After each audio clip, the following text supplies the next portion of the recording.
1, 2, 1, 2, 1, 2.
I know, I was thinking that.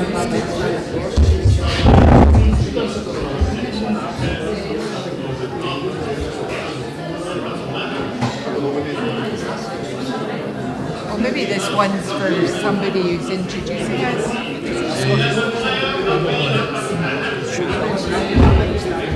I can move. Do you want me to move along? Is this for No, it's okay. introduction? No, it's fine.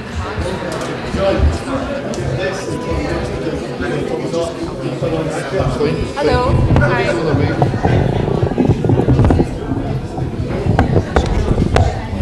This man's on a limited time zone, so like almost, almost Nazi propaganda, the hypnotic repetition of negativity. The BBC gave a Conservative MP over an hour.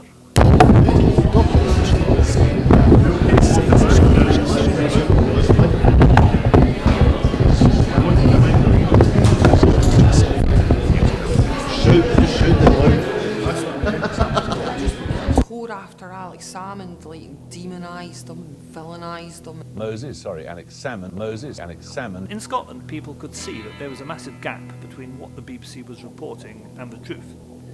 People then suddenly realised, wow, maybe they're not actually telling us the truth about anything else. Nick Robinson. Why should a Scottish voter believe you, a politician, against men who are responsible for billions of pounds of profits? He didn't answer. He didn't answer. It was an attempt, serious negative attempt at propaganda, but just blew up in the face of the BBC. All of these predictions about these doom and gloom predictions about Scotland completely ignored what state could actually be created. Maybe all of these doom and gloom scare stories are just outdated fat lies.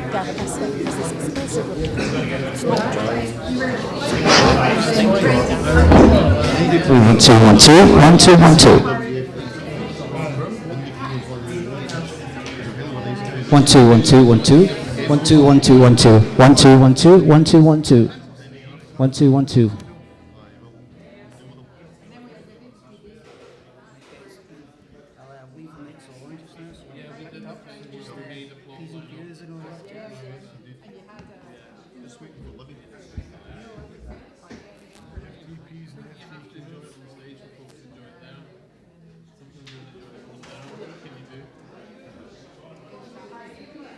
The concept that I had is for a national Yes registry where the groups can come together in a self-forming organisation.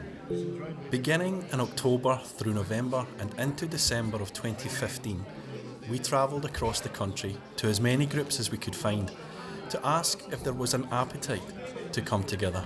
And once they had decided to take part in the project, which most of the groups did, they chose and voted on 2 delegates to send down to the conference. So that we have the structure but retaining the balance of the kind of spirit of the Yes campaign. From these discussions, we had a better understanding of the needs and problems that had to be met and solved. Have some kind of structure to all these semi-autonomous groups that have popped up all over Scotland. And strategies for keeping in contact, swapping ideas. So that's what we're looking for, is working together to get some sort of reasonable push the way we all want to go, but consolidated so that the sum of the elements is greater than all the individual elements just added together. Most of all, there's this coordinated action across a broad base throughout the country. How do you create a mechanism to do this? What shape would a forum mechanism need to be? It would require a lot of consideration to design and build a solution. 20 vanguard groups decided to sponsor us for 6 months to do just that. Of all the functions it had to perform while maintaining the guiding principle of local autonomy, good evening, ladies and gentlemen. the design had to be simple enough so that all members of our grassroots could pick it up and use it. Coffee. If a 9-year-old can understand it, it might just work. After a lot of deliberation and a successful crowdfund to begin to pay for it, the mechanism began to take shape. On the 18th of September 2016, 2 years after the referendum and 8 months after the conference, Indie App 1.0 was released. Stage 1 of 4 to create the mechanism.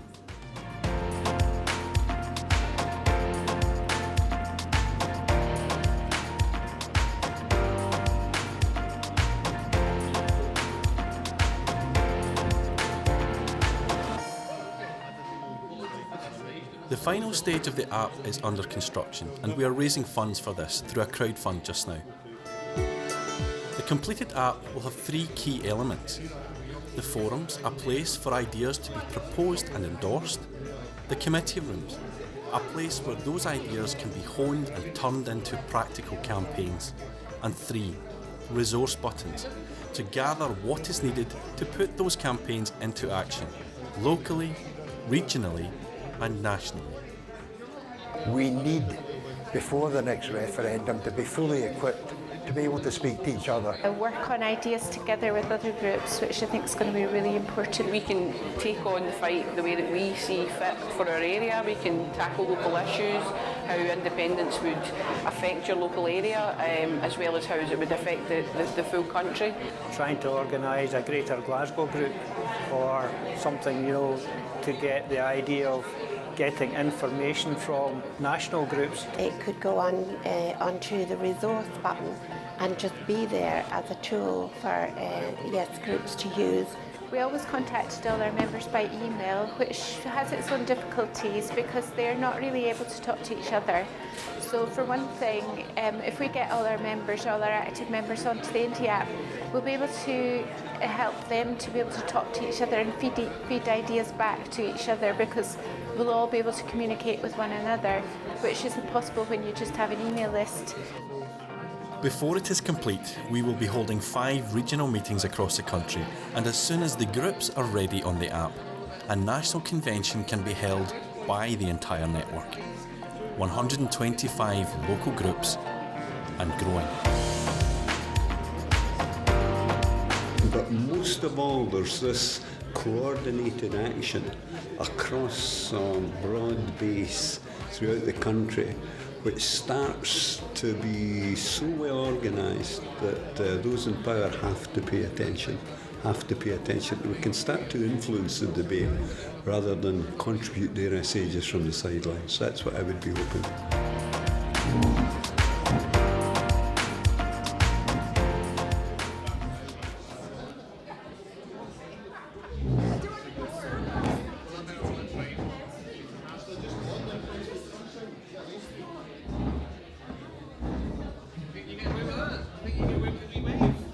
You can't get away with a wave these days.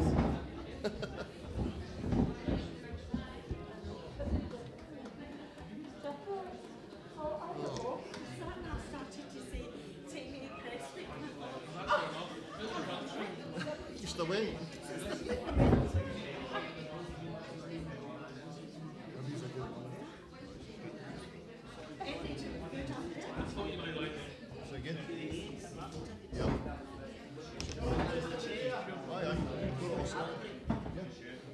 I know we're running a wee bit late, but we'll catch up. Hardeep's I know. We finished at 9, haven't we? So I think Hardeep's got a Radio 4 thing he's got to do, so he might not be here all the time.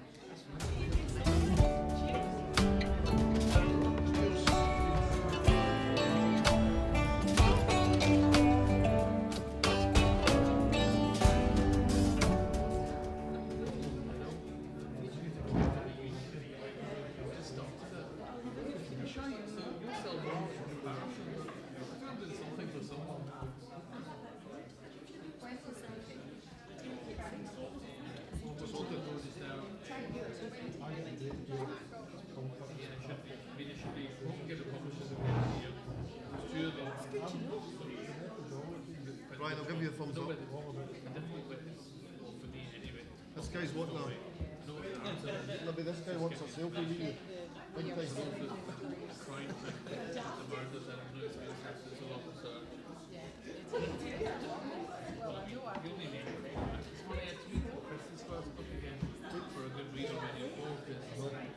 time. Brian, do it later on and properly do it.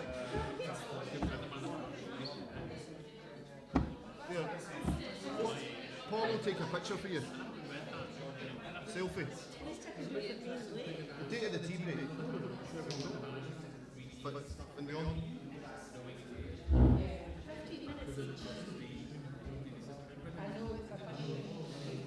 Good evening, ladies and gentlemen.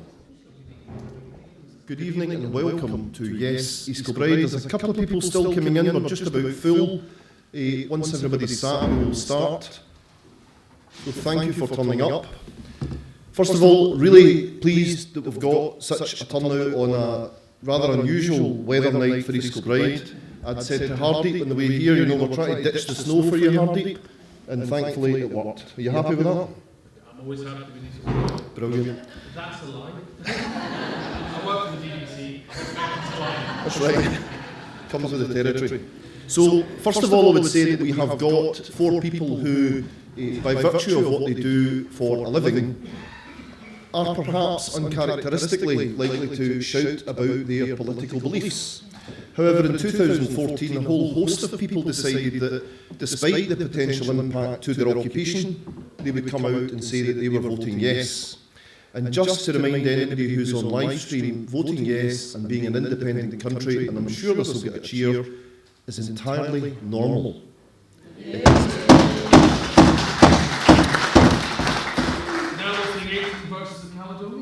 That's right.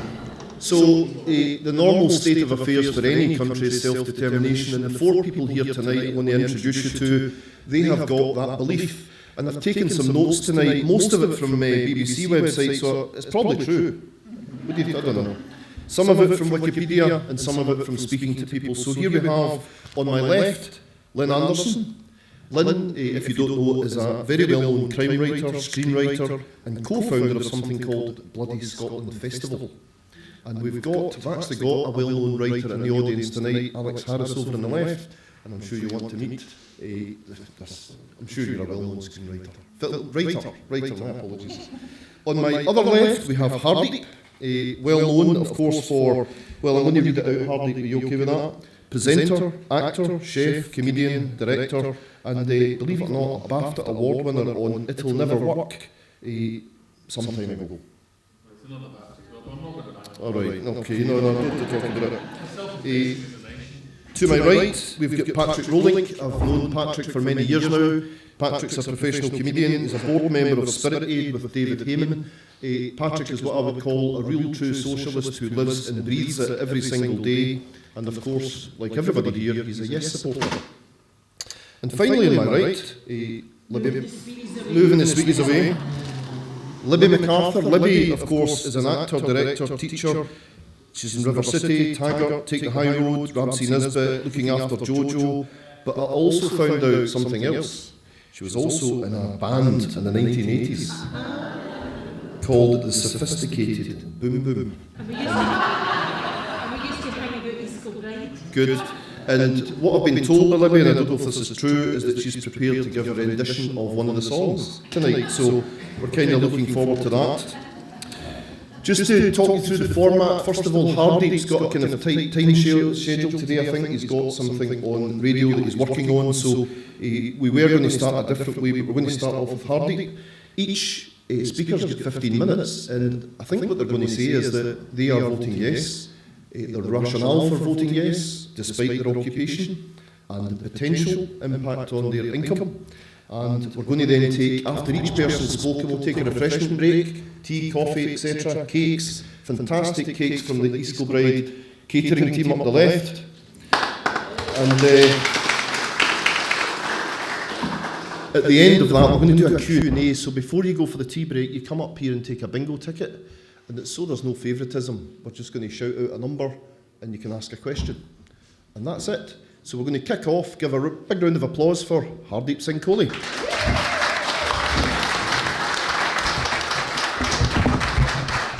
Is that okay?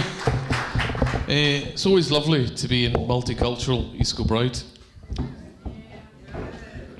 No, there would have been more brown people here, but we couldn't get the insurance for it. And of course she's in the fucking kitchen. It does seem curious to me that we need to make an argument for being a nation, because to me the smallest unitary part of political governance is a nation. And it was interesting, given my background, some of you may not be aware, because obviously I'm not from around here, I'm from Bishopbriggs, and we do things very differently in the north. I found it most curious that anyone of Indian heritage, be it from Bangladesh, Pakistan or India, like myself, didn't vote for independence. I found that hugely confusing, because if it was good enough for our forebears, surely it's good enough for us. And I mean, John very kindly talks of the perceived bravery of putting your head above a parapet and standing up for what you believe. But we pale into insignificance when compared to the Red Clydesiders that took to the streets during the First World War, having their own nation's guns trained on them as they stood up for what they believed. Folk, sure, I took a hit in salary. I had to move back to Scotland because I kept getting told to pipe down on Twitter because I lived in London. So I came home. Right enough, I didn't come straight to Glasgow because I left Glasgow once. I didn't even want to have to leave twice, so I went to live in Edinburgh. Also, I missed English people, so it's lovely to be in Edinburgh, surrounded by them. The only city in the world where you can stand in one place to see a castle, a volcano, the sea, and organised street mugging, cracking place. Beautiful castle, they fucking chat. What can you do? And I think that's what I couldn't continue to live in Edinburgh. And Lynn and I were just remembering I worked on bloody Scotland. Quite soon after the referendum result, and surrounded by folk that wanted to restore the nation of Scotland. That's the reason I left Edinburgh. I couldn't look anyone in the eye. The only capital city in the history of the modern world that without a bullet being fired and a drop of blood being spilled, voted against its independence. We were always going to have that constituency amongst us that can you see beyond the end of their nose, that haven't been taught their history. When I was asked by the Independent on Sunday 10 years ago, at Burns' one of the anniversaries of the bar, to write a piece about Shakespeare or Burns. I'm like, are you joking? Why? It's like asking ice cream or chocolate. You can have both. But they're forever wanting to create division. I've got nothing against the English. Some of my best friends know English people, and they tell me they're fine. The one thing I've seen since devolution has been, for anyone that goes to any folk music bar in Glasgow or in Edinburgh, is how young the folk are playing the folk music. And hopefully what we need to do is, Burns is another great example. How many folk learn more than one or two bits of Burns at school? When you go to Russia, Canada have got a national holiday for him. In India, he's celebrated in Bengal. South Africa, New Zealand, Australia, the same. What is it about us that we seem unable to capture the brilliance of a man like that? One of the earliest, he's believed to be the earliest feminist. I don't know if you noticed, I used to be on Question Time, and I used to be on Any Questions on the wireless till my political allegiance became clear. And it does strike me as quite curious that unionists can have a marvellous career in broadcasting, because apparently that's not biased. It's not biased for them to sit and tell us that we're too wee and we're too stupid to govern ourselves. But anyone that might think differently, I lost a lot of work. Still don't get the odd television gig. I was actually, it's a true story that mustn't leave this room. Oh, if you insist, tell folk. I was with the commissioning editor from Radio Scotland having a beer. Now you need to understand, most of my work in radio and telly has been live. I do live current affairs stuff. And he took a call and he said, hold on, this is important. Louise White had called in sick the next day and he said, listen, I'm gonna have to go. I need to find a replacement. I said, you're taking the piss, aren't you? And he said, no, I've got to find a replacement. I said, and I'm cheap, because I'm an immigrant. Okay, funnier in my head than out loud. But he looked straight back at me and he goes, well, you know I can't use you. You know about the email. And I said, what email? He goes, well, you know that your name appears with other names of people we can't have. news output at BBC Scotland.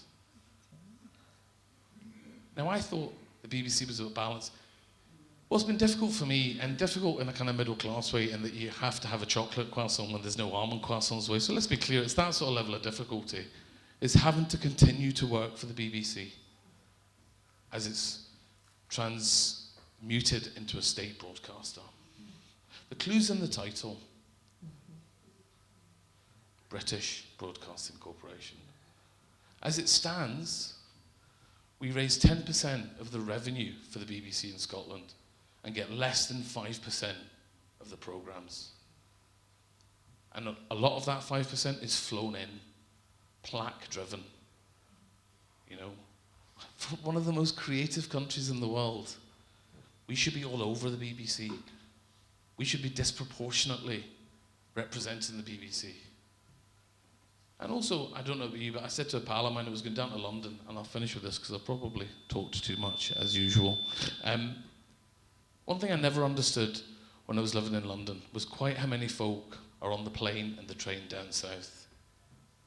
And I said to a pal of mine who was travelling down with me, I said, I spend a third of my time in London, a third of my time in Denison, and a third of my time on Virgin trains. And she said, aye, right. And I got on the train, and the clippy says, all right, Hardeep.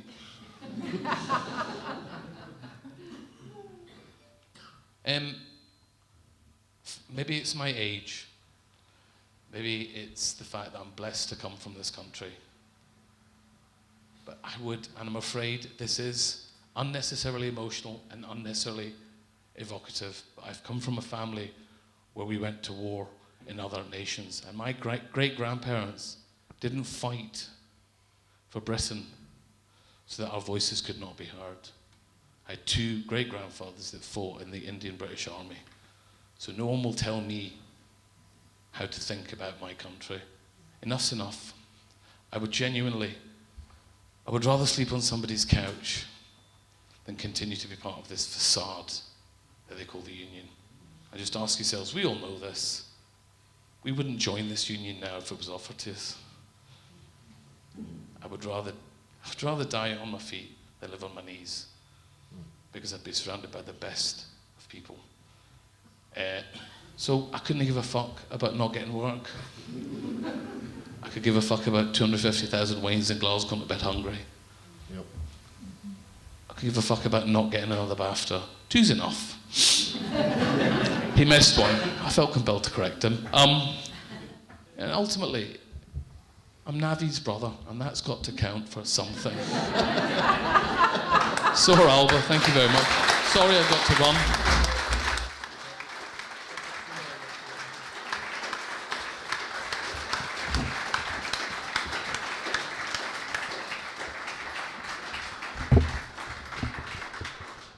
Thank you very much, Hardeep. And, well, what can you say? That man has just stood up and talked to us. Cheers again. Thank you very much. So next up we have Lynn Anderson, and of course Lynn is going to talk to us about, well, I hope you're going to mention Bloody Scotland and talk a bit about that. So if you wouldn't mind giving a warm welcome to Lynn Anderson.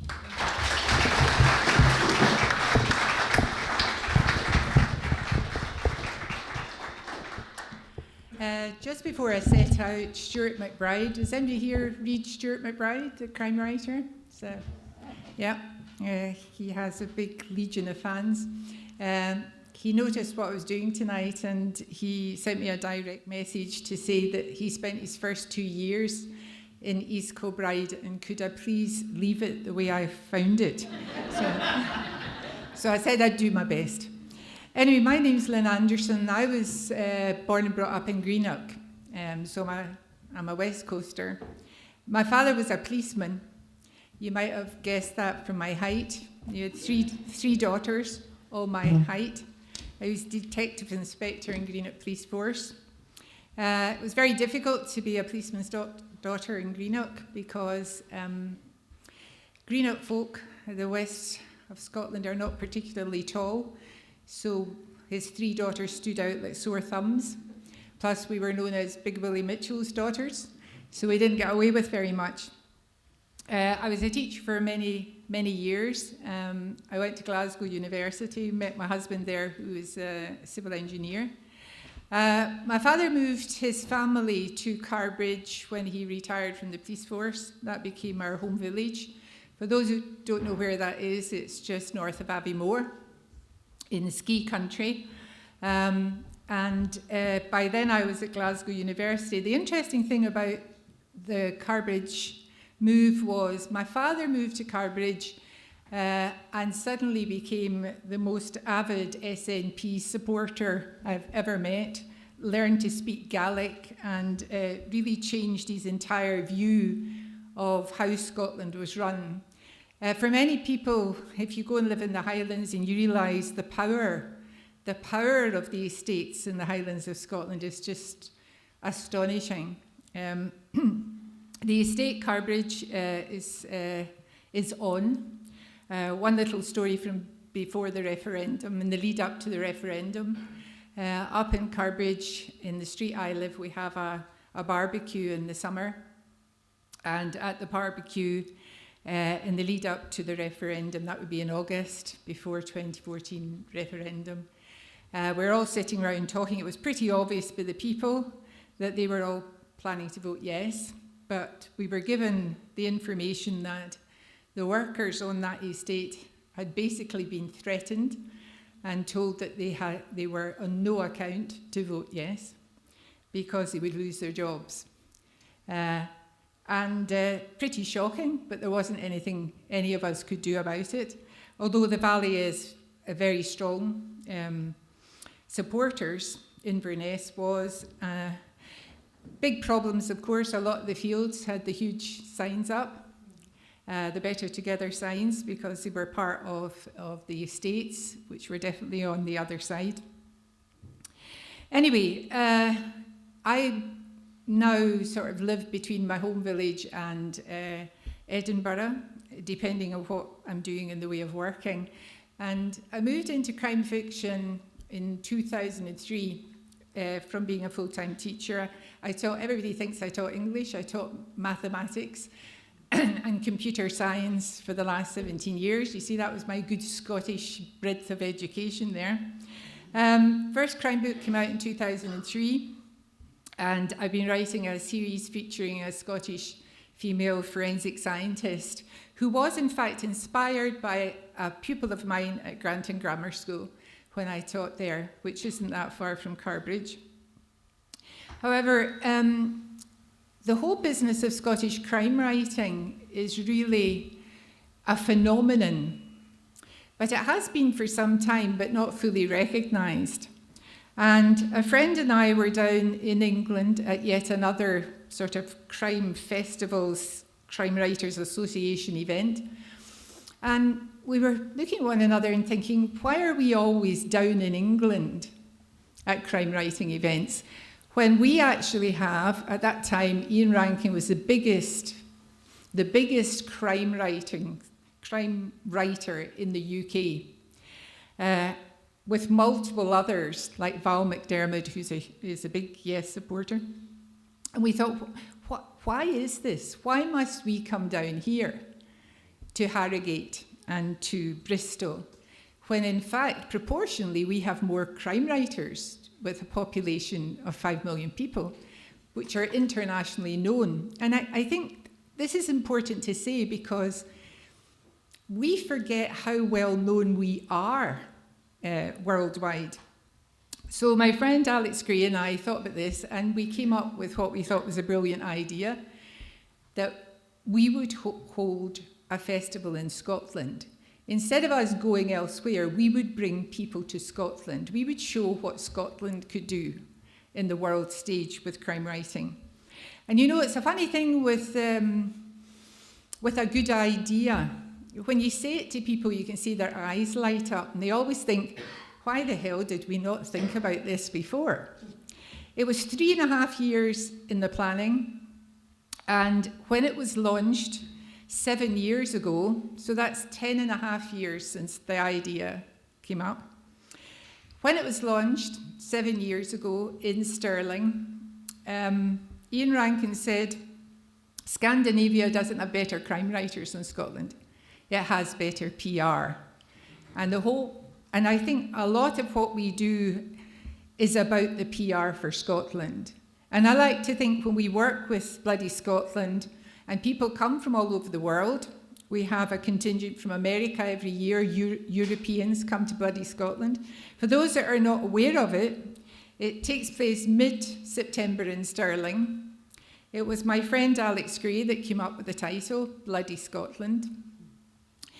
And of course, in the perfect location, Stirling. You couldn't get a better location. Why did we choose that? Because we wanted it to be something that really, a place that represented Scotland, a kind of magical place, so when people come from abroad and from other parts of Scotland, what they will do is they will have the chance to go and see a bit more of Scotland, because it's on the sort of Highland fault line. You're looking at the Highlands.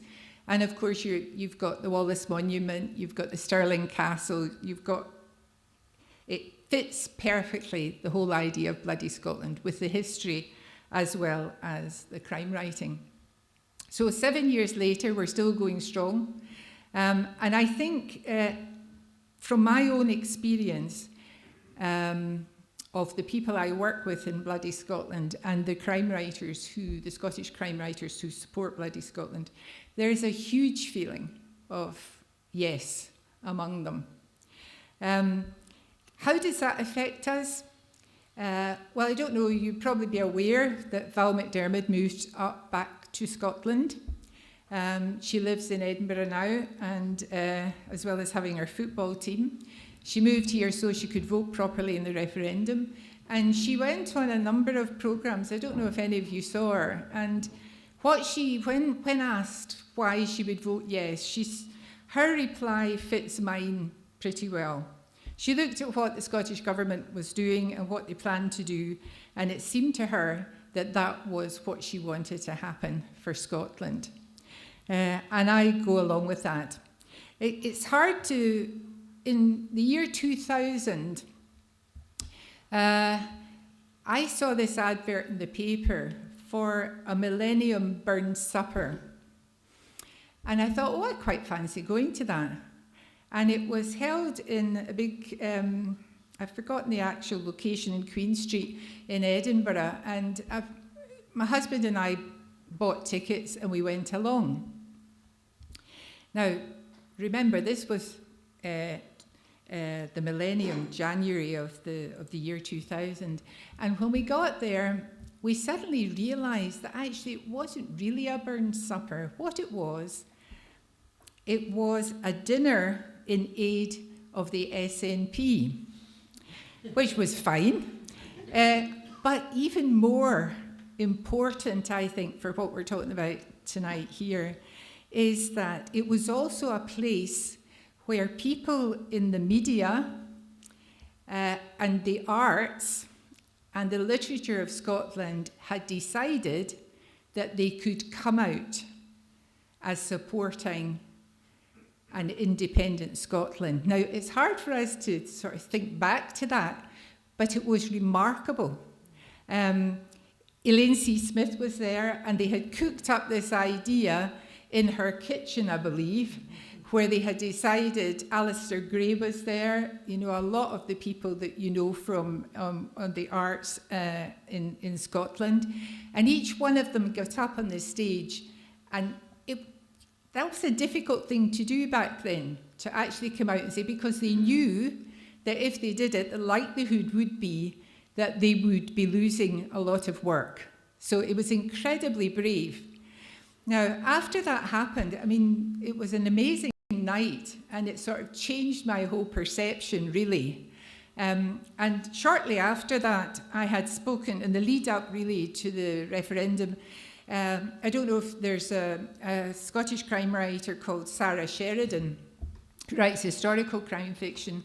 She also runs a fabulous perfume company that makes perfumes with fabulous Scottish names for women's perfumes. But I was walking along the road with her in Edinburgh, and I talked about this burn supper in the year 2000. And she was like many people in Scotland. She thought, oh, no, that can't be right. You know, people don't not get a job because they say they're supporting independence. I said, those people stood up and said that, you know, and she sort of thought, and you could see her thinking, like, what happens to people? Oh, no, that can't be right. The BBC wouldn't do this.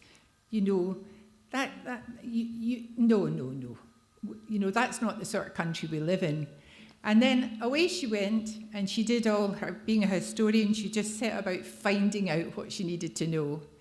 And then she phoned me up, she said, I've totally changed my mind. Now, you would have seen her in 2014 out there doing this stuff.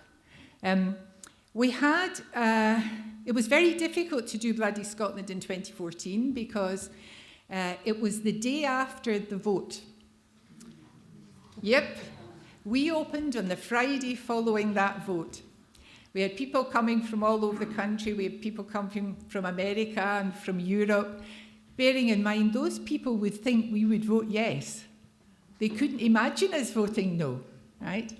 And we had to turn up there, you know, up all night listening to these sort of, it was terrible. But of course, we're professional, we do the jobs, we all arrive in, you know, in the office. There's a lot of hugging going on, but, you know, it's now Bloody Scotland time. And Hardeep was booked in for the Friday night, the Albert Hall, filled the Albert Hall. It was fantastic, it was very funny, it was a kind of quiz thing.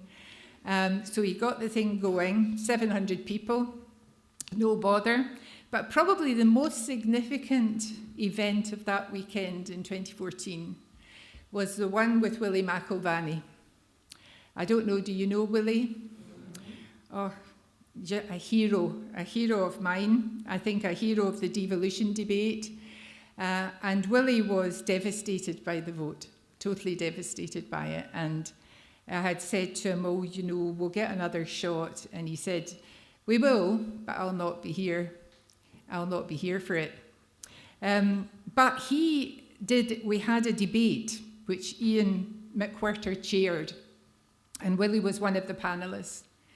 And it was very interesting. It was at the big Albert Hall again, 700 people in there. And Ian McArthur asked the audience how many people thought that the BBC had been biased in their coverage of the referendum. And 3/4 of the hands in that hall went up. It was, of course, the last time that Willie could really contribute into this debate, but I have to say that I don't know if any of you saw him in action during devolution debate when they took the lorry, the bus round Scotland, and he would give speeches. And the thing that I'm reminded of when I think about Willie, apart from the fact he was such a lovely man and this fabulous voice, wonderful writer, and it is really the grandfather of Tart Noir. His Laidlaw, if you've never read Laidlaw, please go and read it. It's the best book, the best Scottish crime book out there. But he said from the top of that bus, Scotland is a mongrel nation, and it's something we should be proud about. And so I always think about that when I think about Willie. Do I worry that somehow I won't be able to write books or sell books because I've come out, and anybody who follows my Twitter feed will know what I believe in? But it's interesting, I think I've got about 10,500 followers on my Twitter feed, but people rarely block me or decide not to follow me, even although I have a very strong, I do tweet a lot of things I feel strongly about Scotland being an independent country and why it should be an independent country.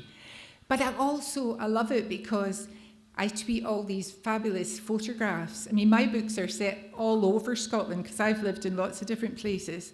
It's a wonderful way to engage with people, not just about my books, but about life in general in Scotland. And I think when people look at a Twitter feed that is not put Scotland as a normal, as he said, independence for a country as being normal, it starts to seep into people's consciousness. I mean, it's in all ours. We just have to make sure it's in the consciousness of others as well. Thank you.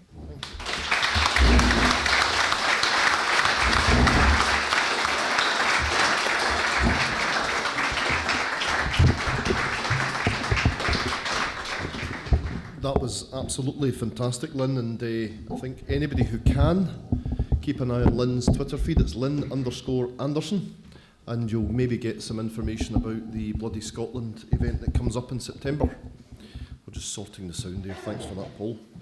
Just before we move on, a confirmation that we are indeed live with Independence Live, and I want to give these guys a special shout out because they have literally attended, and I don't know how many, I'm sure Kevin's kept a note, I would say hundreds of events, and they just do it voluntarily. These guys don't get paid how many thousands? So,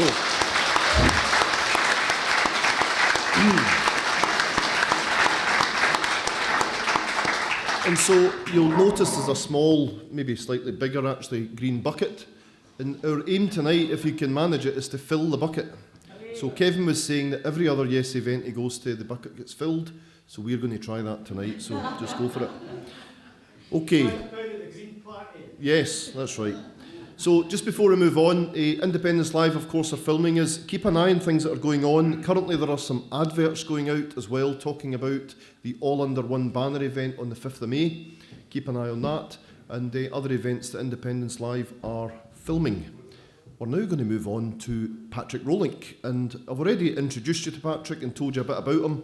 But Patrick, I think, is not going to use a microphone. Or is he? Yes, he's going to use a microphone. So please give a warm welcome to Patrick Rolink.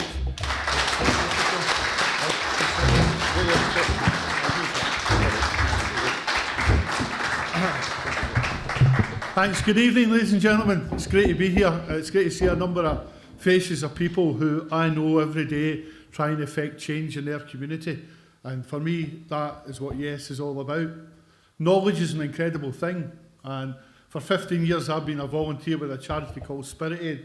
People at Libby have done great amounts to help us. And people say to me, why are you still doing Spirit Aid? For the simple reason I can't walk away. There's people who wouldn't eat tomorrow in parts of the world if we didn't do what we do with Spirit Aid. And we can only do that with the support of the people of Scotland. And for me, independence is exactly the same situation. I have first-hand knowledge of the poverty that so many of our fellow citizens are living in every day in this country. Real poverty where people can hardly feed their families, where people can hardly clothe their families, when people are doing crowdfunders to bury their own dead. We live in a country divided by one thing, poverty. And it's unacceptable. And it doesn't have to be that way.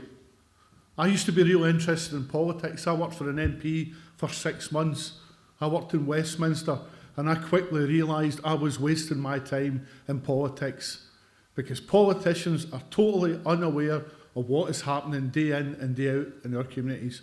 There may be the odd exception, but the general rule of thumb is they don't even read their own emails. They're given a memo every morning from the party in Westminster. These are the questions that you can ask today. These are the subjects you can speak on, and these are the vote of thanks that you can make today in Westminster. It's totally wrong. There's a real lack of representation for people in Scotland who really are suffering day in and day out. I would just ask any of you to go and sit outside any primary school in Scotland on a winter's day and watch the way the children go in there, not even dressed properly for the winter conditions. And here we are living in what is supposedly one of the richest countries in the world. And we have got to a situation now where many of us in our country are accepting that.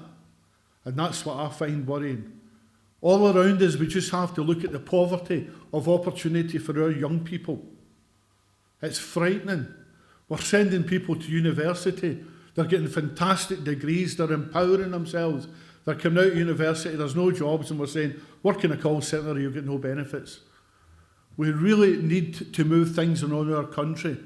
I've been to loads of PR exercises, HR exercises, and people stand up and go, hey, I'm from America, your biggest asset as a company is your people. Scotland's biggest asset is its people. And our people are being let down by the Westminster government.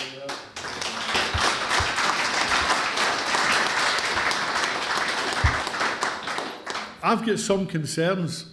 I've got concerns that our young people, when I was 18, 19, 20, I was out getting lifted out in protest marches, fighting for a better country. I joined the Labour Party when I was 14, right? We learned to live with our mistakes. But I joined the Labour at 14 because from an early age I could see, I live in a housing scheme there called Thrash Bush, and I still live there. And it was poor when I was wee, and it's still poor now. All that oil's flowed through the hands of the rich, and they haven't even bent down and touched the poor in our country. The lack of facilities for young people to go on and fulfil their potential in this country is holding Scotland back. It's holding them back. And the only way we're ever going to change that is by standing up and being an independent country. I was appalled at the number of people who voted no for various reasons. I've got friends who are Catholics who said, I can't vote because in an independent Scotland, I will be discriminated against. I find that shocking. I said, you're discriminated against now. You're not going to live long enough to get your old age pension. Our mortality rate's so low, most people won't live to get their pension. Personally, just now, I'll be 106 before I'm able to retire. And the chances of me getting 106 are not pretty good. But the whole system is geared towards dividing people. We've now live in a country where the poor blame the poor for being poor, whilst those culpable sit at the feasting table enjoying the spoils of all our labour, and we refuse to take that head on. I'm really surprised that now we've got our own parliament, we still place so much dependence on Westminster. I totally understand why the SNP mitigate things like the bedroom tax, but let's not just mitigate it, let's attack it. Let's get more full frontal in taking on Westminster and outing them for the utter attacks they're making on ordinary people who get up every morning, go out to work and just try and get by, because that's the type of country we live in now. People are now struggling to get by, and politicians, from my point of view, you may differ. For me, our politicians aren't fighting hard enough for change, right across all the political parties.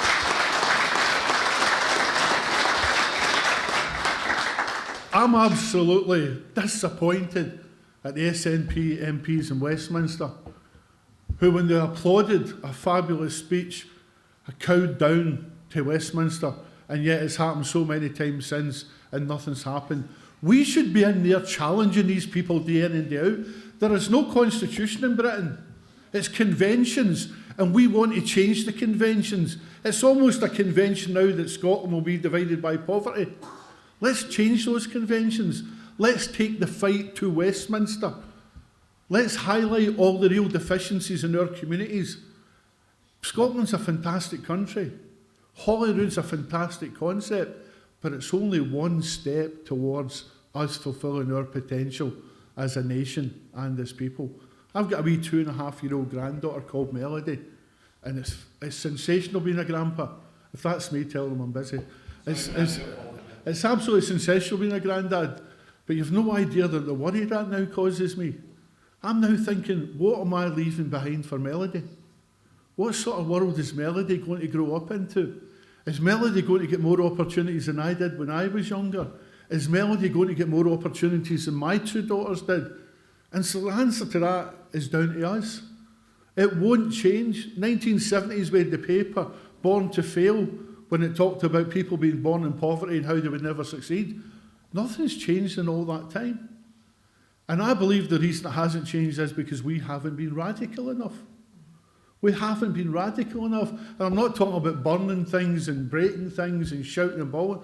I'm talking about having those conversations every day with people and saying, are you happy about what's happening in your community? Are you happy that our young people have got nowhere to go at night?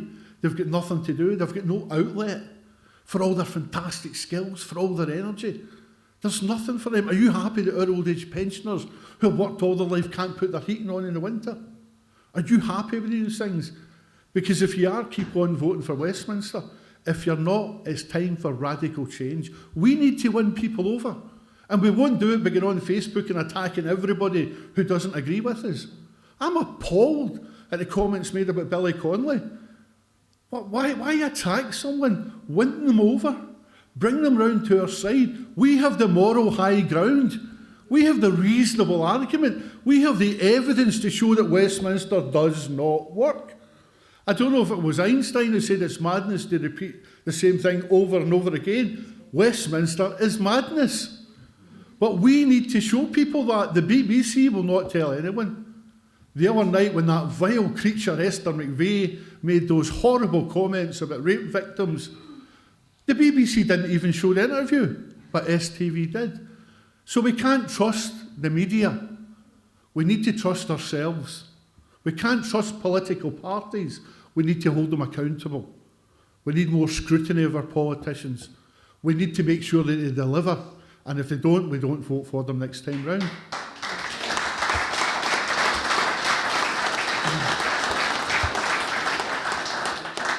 I swing between moods when it comes to the independence campaign.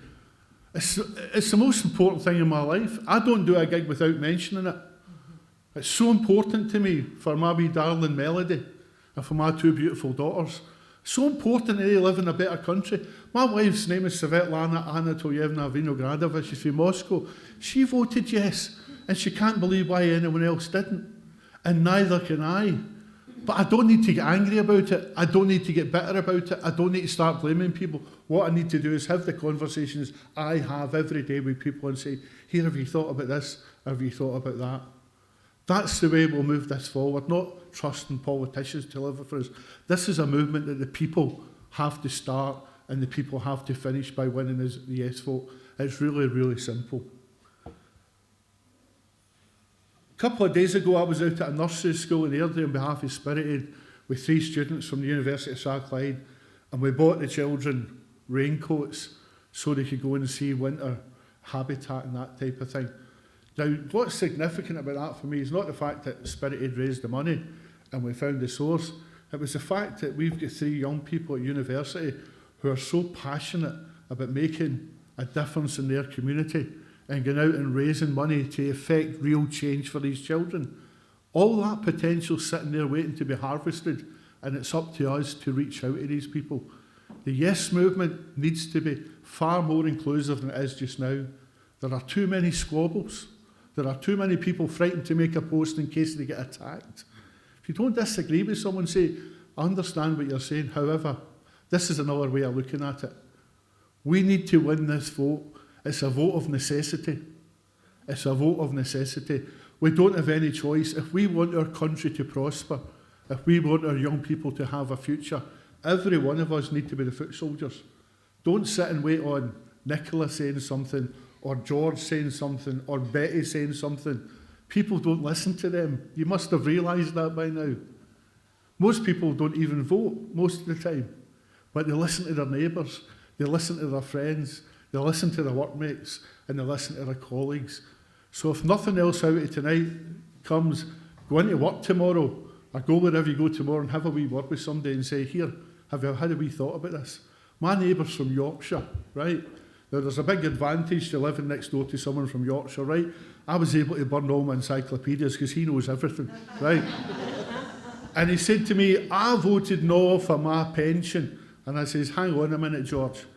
Your pension pot doesn't exist. It was spent decades ago. Your income tax was spent. Your VAT has been spent. Your national insurance has been spent. Your tax duty in your car's been spent.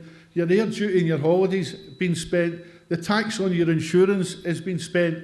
It's all been spent, and we're still £1.8 trillion in debt, and you're telling me you're voting for more of the same? Those are the arguments we need to take to people. We need to show people how our pensioners are impoverished by the pensions we have in this country. Well, 1% of the country's living in the lap of luxury and so much money that they'll never be able to spend of it because we don't have a fair taxation system. We don't prosecute people who don't pay their taxes unless it's the wee guy who runs his own business, fitting pipes and being a plumber, that type of thing. It's a grossly unfair country, and we all need to do more. And none of you can walk away from this. None of you can take a huff and say, that's me, I'm finished because I fell out with so-and-so. You all know the consequences of the last no vote. And if we don't get a yes vote next time round, you all know what the consequences are going to be for the people of Scotland. So people are depending on us, just like people depend on Spirited. Sometimes it's hard to convince them that they need to join our fight and they need to be on our side, because what we're doing to them is holding out a hand to take them the right way forward. But next time you're on Facebook, next time you're on Twitter, or Instagram or any of these things all the young people are using these days, next time you're in any social media, remember that you have a responsibility because you have the knowledge and you've been empowered with that knowledge to know that we need real change to affect the people in Scotland reaching their potential and people like our pensioners who have worked hard having a deserved retirement and getting what they deserve to be able to enjoy their life at the end of the day. It swings both ways, our young people, our elderly people. So I'm going to finish off now because I could talk all night. But do you know the most important thing about me for the Yes campaign? Was see the fabulous people I met. I've made friends who will be friends of mine for life now through the Yes campaign, and there's some of them in here tonight. And do you know what? We were all driven by the same thing. Not by money or an extra 500 quid a week or 500 quid a year or this or that. We were all driven by one thing, fairness. We want a fairer Scotland. We want a Scotland that's got equality for every one of our citizens, no matter their situation, no matter who they are or what they are. Everyone in Scotland deserves the same respect, the same treatment and the same opportunities. And we all need to remember that when we're on social media. We need to respect other people's views. And if we do that and counter them with the arguments that we have to back up the proposal we have for a fairer Scotland, an independent Scotland, where every citizen will benefit, we'll win that argument. Thank you.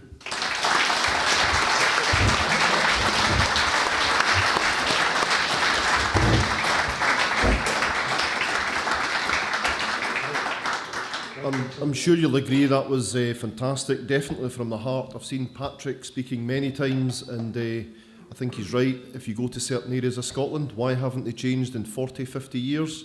It's down to us. Okay, our final speaker of the evening, and everybody's met Libby, who's on this table, and absolutely, if you don't mind me saying, a wonderful and warm human being. And she's even typed up her own script. So if you... Hopefully. In case I get lost. So if you wouldn't mind, a very warm welcome to Libby McArthur.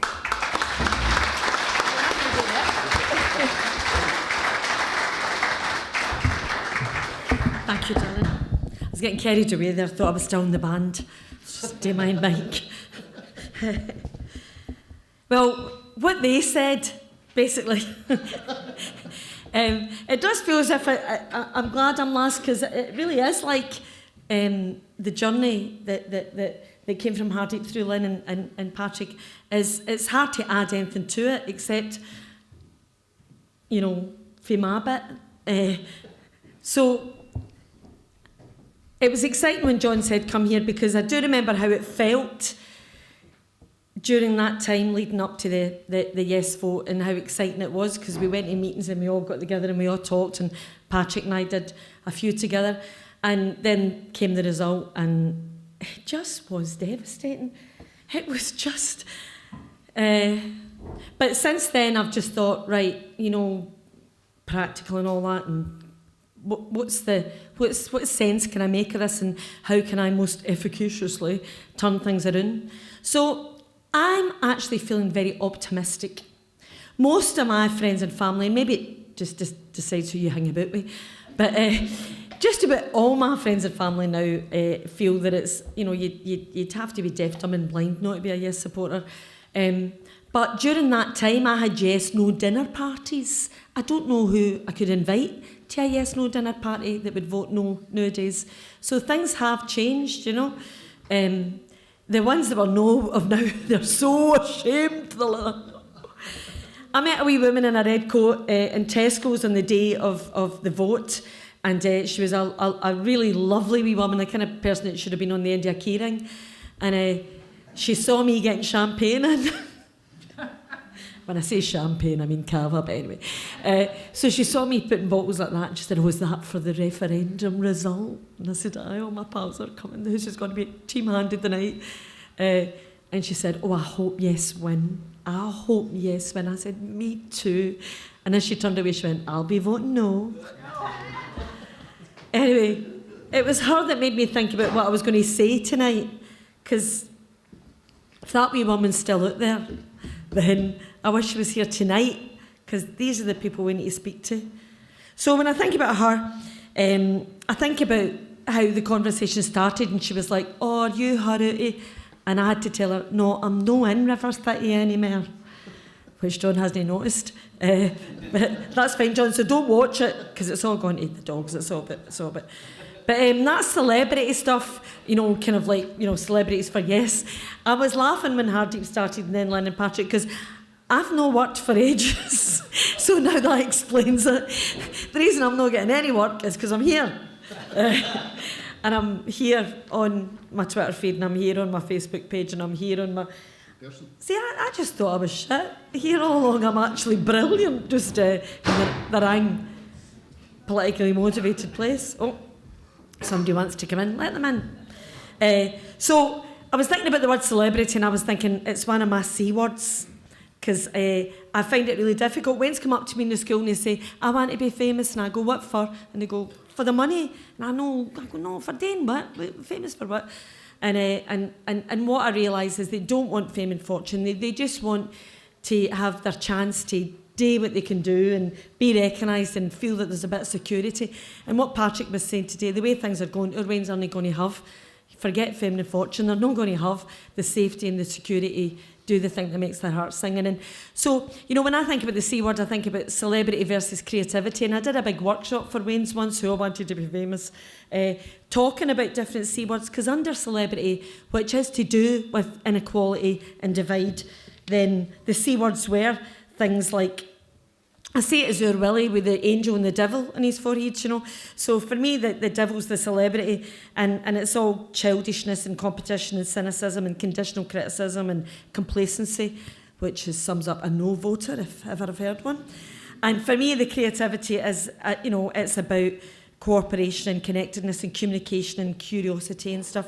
And basically, one of the things that pulled me towards Yes, and indeed joining the SNP party, was about the idea of togetherness, better together, and the real finished off thinking sense of it, and the real kind of what Patrick talked about, what Lynn talked about, that stuff of, if we don't start looking after each other, then we are truly... And it's that thing of getting real now. I mean, one of the exciting things that's happening for me is you can really see how scared the established union guys are. Have we noticed how British the telly's got, you know? I mean, it's funny, you know, I said to my son the other day, look at that telly page, it's like a joke. You know, it's like, oh, the soldiers, and I mean, not that I'm getting against soldiers, but, you know, it's the royal family, and Jeremy Vile today was all about the Queen's Corgi. You know what I mean? It's like, it's the British Bake Off, and then we'll have a Cromwell film, and then we'll have a Churchill film, and then we'll do the Queen again, and then we'll do the other Queen, and you know, they're obviously terrified. You know, we're up to something and it's working, because it's become a kind of joke, the BBC. I spoke to an editor the other day, and he worked for the BBC for 35 years. I work at the Beeb. He said, now I'm sorry? No, he said, you know, we're cringing at the idea.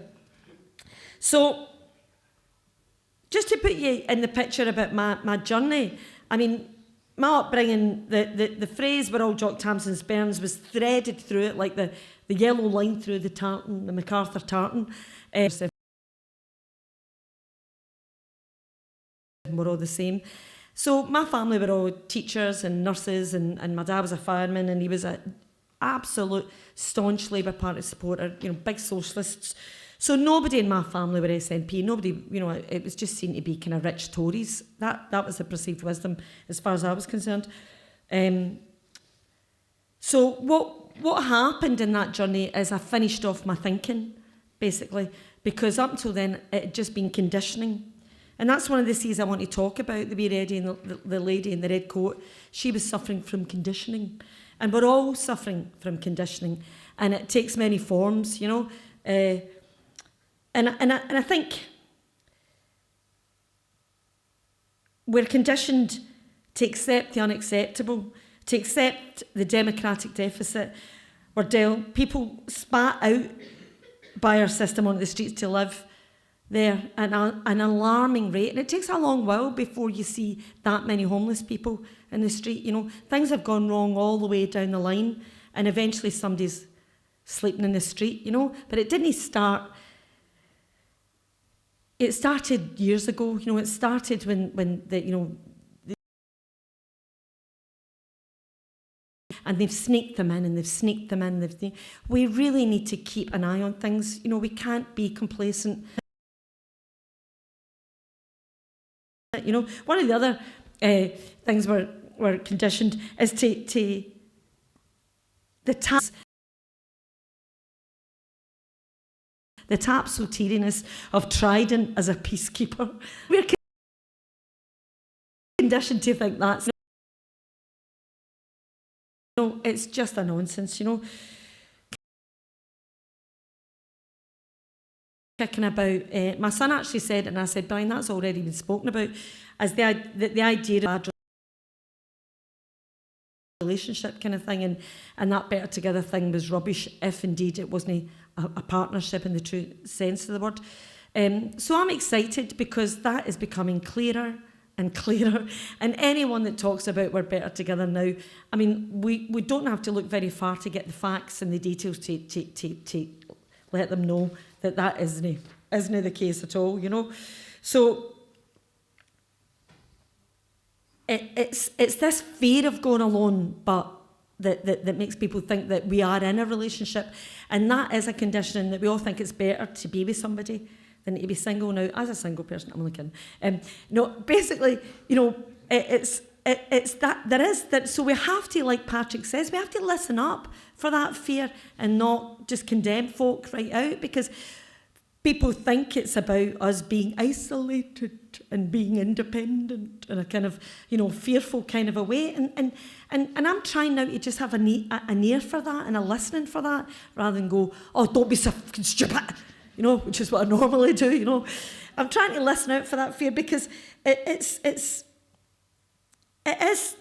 a feeling that folk think that we'll be compensating ourselves and we'll curtail ourselves, and it's better to just stay in this relationship because it's convenient and we don't have to face those fears. Lots of C's there. And so it is for me about that, about now listening.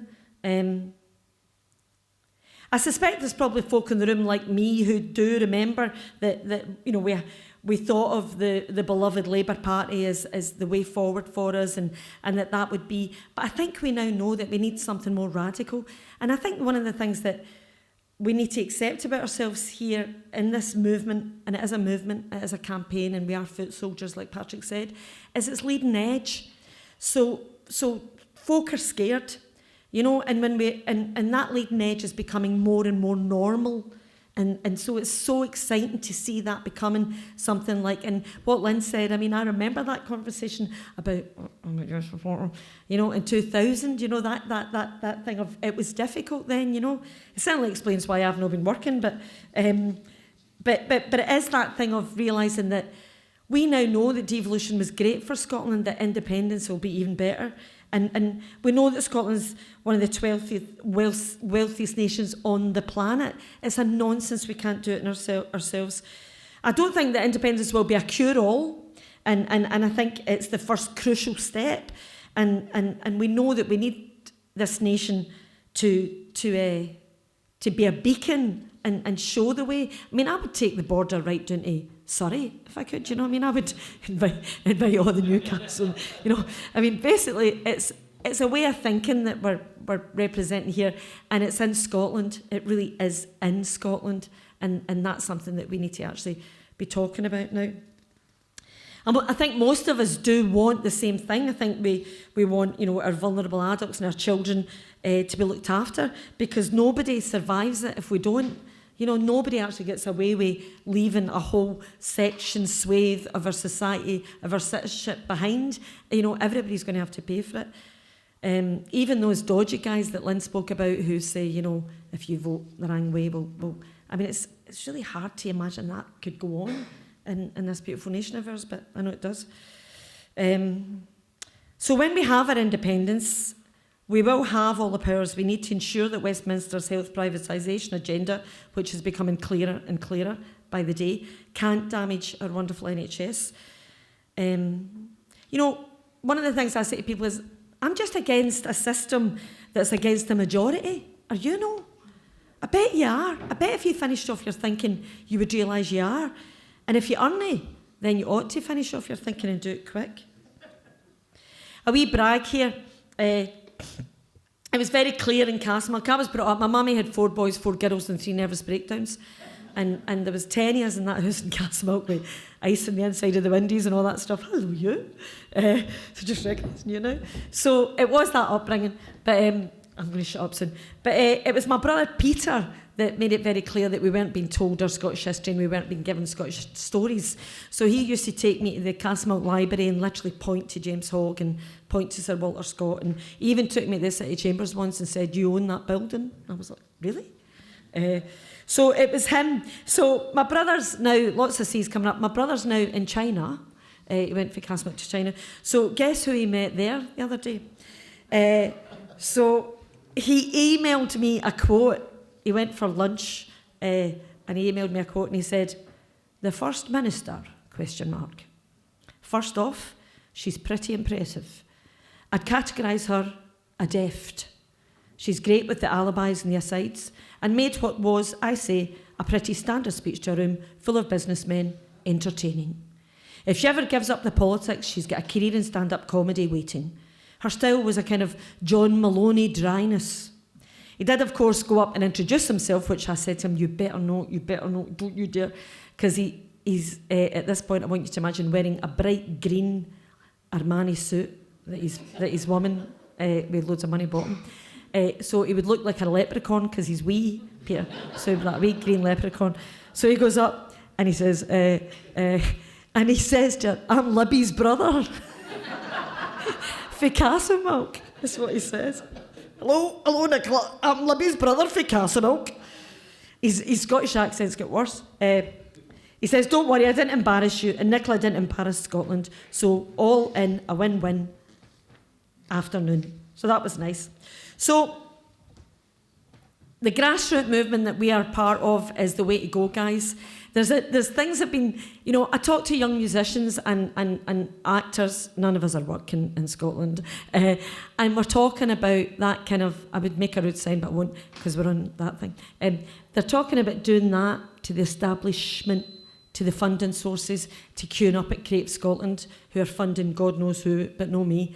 And there's a new movement across the arts, which is very much a grassroots movement. And it's indicative of what's happening just now in Scotland. It's everywhere. It's not just us. It's musicians are doing it. Poets are doing it. We're basically saying enough already. This isn't working.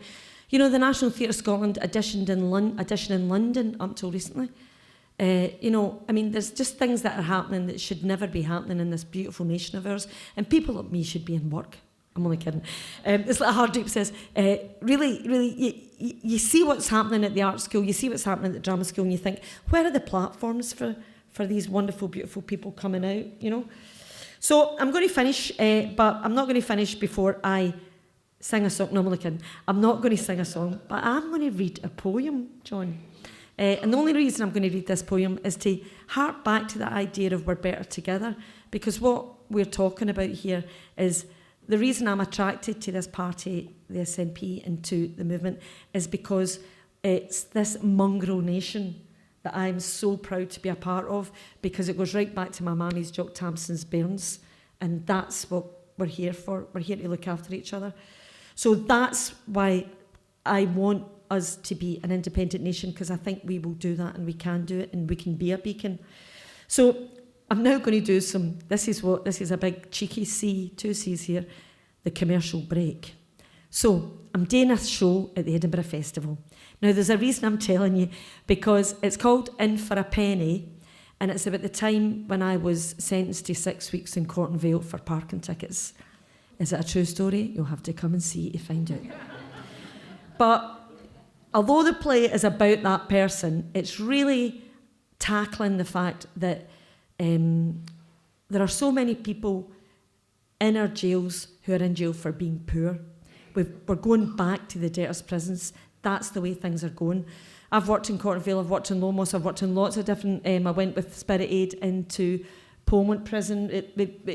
I do a lot of work in prisons, and everything's topsy-turvy. When I'm working with young people, I say to them, "Psst, have you ever noticed how the grown-ups are making a mess of things?" Everything's topsy-turvy in this land. We need to turn it all around. So In for a Penny is on at the Edinburgh Festival, and I do want you to come and see it. And myself and David Cosgrove, who's writing it, who's a Scottish BAFTA winner, we devised it together. He's writing it, I'm in it. It's a one-woman show, and basically we're going to really try and work hand in hand with all the prison authorities and actually just try and create something that's really of today. And I really want you to come and see it. And Women's Hour the other day, there's a woman who was in jail. She had 2 part-time jobs, 2 kids, didn't pay her council tax, and she's in the jail. You know, I don't have any statistics, but I found one that I thought, this is enough to know. 150 inland revenue inspectors are investigating £200 billion in tax evasion, where we have 2,500 debt workers and pension inspectors investigating $2 billion in benefit fraud.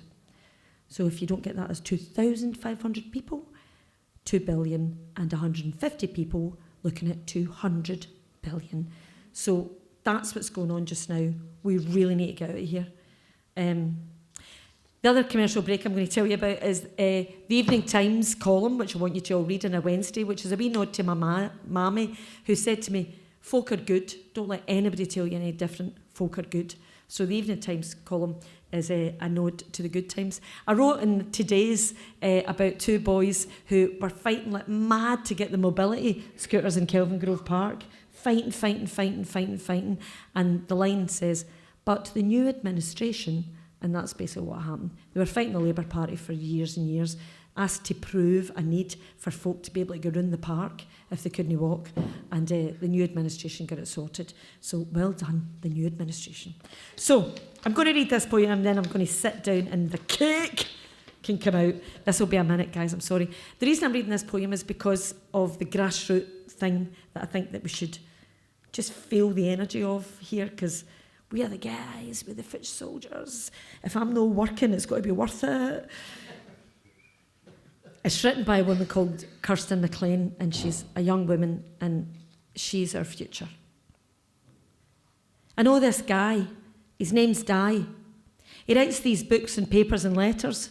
He's always trying to change the world for the better, always talking about what's to be done, about the drones and the bombs and the subs and the guns and the mums that hear the scream or the bang or the blast or the muted shudder and run out and try to put the pieces of the children back together. Well, Di, this guy I was telling you about, he's been trying to figure it out, because he's no daft, this guy. He reckons we're all pretty much the same, you and I and him, ordinary folk just trying to get by, with absolutely no clue about what we can do to help. I'm looking at you, and maybe it's wrong or presumptuous or rude, but I'm guessing that when you look at the world and you see all this, you want to do some good. It's that time when you sit in the living room at 10 and the sound of the news fills the house about men who've been killed in Syria or Iraq, and you feel a bit numb. So you just turn your back and make a cup of tea. Or it's the petition that you've signed on Twitter or Facebook, earnestly hoping that that'll get you off the hook. You've done your bit for the day. Now please, sweet Jesus, just let the guilt go away. Look, there's a post from a pal. He's a bit of a cock. I meant to block him, but he's just put this post about the top 10 most embarrassing photos of celebrities, and I look, and I'm off the hook for now. Well, back to my guy, Di. He's observed this impotent but common ambition for a whole-scale reform of the human condition, and he knows that it's hard to feel that what you're doing now can have any real impact. But he reckons that you and me have infinite power to find a solution, but we've lost all hope for a revolution, because we've actually begun to believe what they tell us, that what matters in life is the war and the strife and the oil and the austerity and the financial prosperity. And for far too long, we've kind of known that's wrong, but I had absolutely no idea what to do. Well, here we are. It's me and you and our tiny part of this planet, and we can start small. Now here's the rub. For the sake of us all, we could find in ourselves that person we trust, value, adore, honour and love.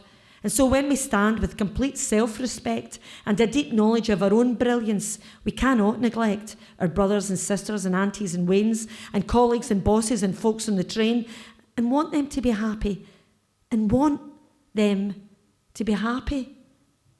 Because each of our lives has equal potential If we want to be happy, then it's essential that we remember that my dad and your mother, the junkie, the teacher, dictator, that tramp means as much as each other. Another guy, not die, said, be the change you want to see. And I know that's true. If me and you know that change we want to see is peace, respect, and the right to be free, then strive with our might to do what is right, just here, where we are, then maybe we can make a difference.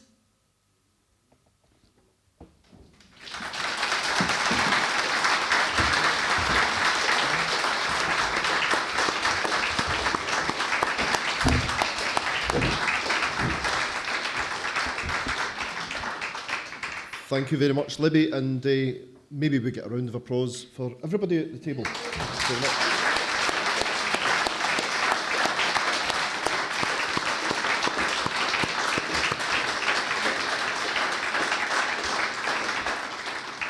Okay, so we've got just a brief break. We've maybe run a wee bit over time because Hardeep spoke forever. If you're listening, Hardeep, I'm only joking.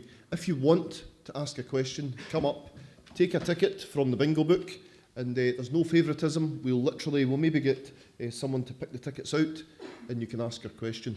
But meantime, we're going to take a 10-minute break. Tea and coffee up the top left, cakes up the top right, and we'll catch up in 10 minutes. Thank you.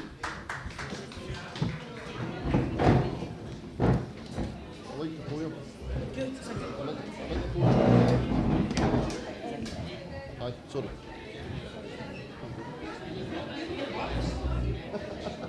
Would you want number one? You can choose if you want. Where is it you live anyway, Sean? Where do you live anyway? Good. We keep in touch. Oh, good. Delighted.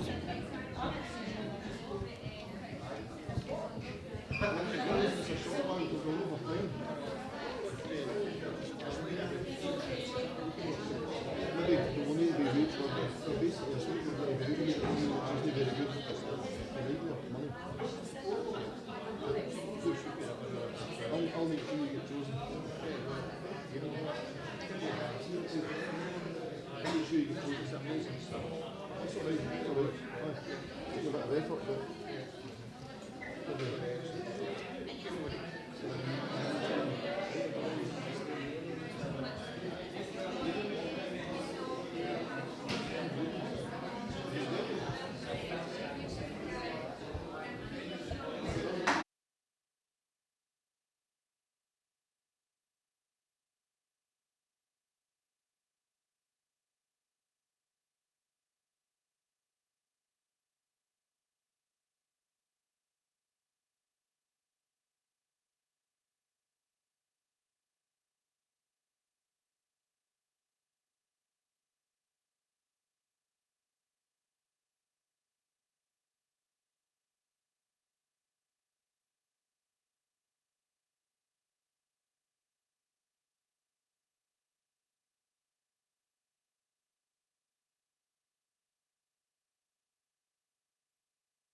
Apologies for that. Another shout out to the guys who have sat here labouring for hours from Independence Live.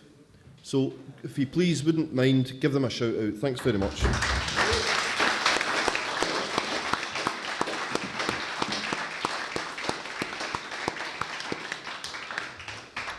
Okay, this is, I suppose this is quite interesting because we've got a number of people that have taken one of our fabulous bingo tickets. So I'm going to just go in a random, I don't know who's taken which ticket. I'm going to go for a number 2 to start with. No pun intended. So who is number 2? Right, that's me. I want to ask a question. Right. Okay, you want to check your pockets. Who's taking the number 2 ticket? We'll have to move on. Number 4 ticket. Oh, wait a minute. We've got somebody with number 2. Just couldn't find it in amongst all that money. Okay, if you can tell us who you want to ask, or if you want to ask the whole panel, we would ask probably if you could keep it brief. Cheers. I'll keep it brief. Is it all right if I simply make a statement? Yep. Yeah? Okay. I'm George MacDonald, and I am looking for a Scottish Socialist Republic. So from there, just very quickly, my life. I joined the Merchant Navy when I was 15, so I did the North Atlantic convoys and stuff like that. I also volunteered for the Japanese situation. But from there, I travelled to Africa, all over Africa, north, south, east and west.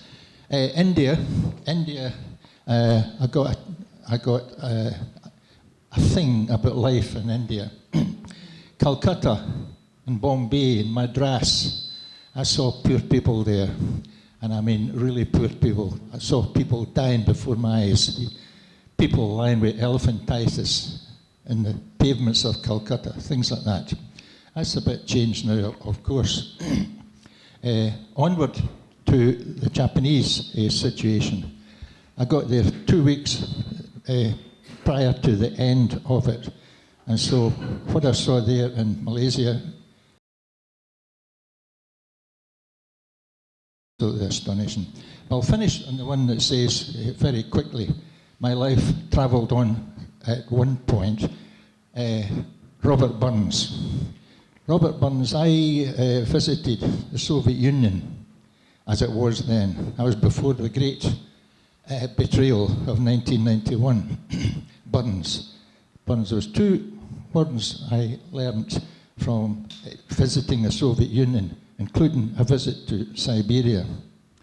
The 2 words I learned was mir and druzhba. I take it everybody knows a bit of Russian, so you know what that is, okay? For anyone who doesn't know, mir is peace and druzhba is friendship. I'll end with that. The Soviet Union is no more. It's now a capitalist country after a great betrayal, because people like Murphy and the other 2 that we know in Scotland, the equivalent of these people are out there everywhere as well, including in the Soviet Union. That's what brought it down. Anyway, I'll finish on the note that the miracle that I saw in the Soviet Union was real. As a socialist country, it transformed the world. You all know what I'm talking about. Only the Soviet Union could have sorted out the Nazi-fascist hordes from there, and it cost them about 25 million people lost in that war. But from there, of course, best summed up the socialist Soviet Union from wooden ploughs to spaceships. That's what can happen when we take the socialist path. I'll finish on that note. Thank you, George. Thank you. Patrick's just going to reply to that because Patrick's got a quite obvious connection to Russia. Yeah, I've been to Moscow quite a few times. My wife's Russian. And the thing I think the people here in Scotland and the rest of the United Kingdom don't realise is the Wales are almost upon us. I think the people don't realise the tremendous fear that the Russian people have of the West. There is a concerted fear among Russian people that the Western governments are trying to impose their version of democracy onto the people of Russia. Almost on a nightly basis, my mother-in-law phones and talks about how scared she is of the West. And that narrative is never ever heard in the UK or in America. So I always like to get that in when I get a chance. I've been to Moscow quite a few times. Wonderful, wonderful people. They have more burnt suppers in Moscow in January than we have in the whole of Scotland. We share a patron saint. The Russian Football Federation was started by a Scotsman. We've got tremendous bonds by the Russian people. But once again, politicians cause conflict and fear, not ordinary people.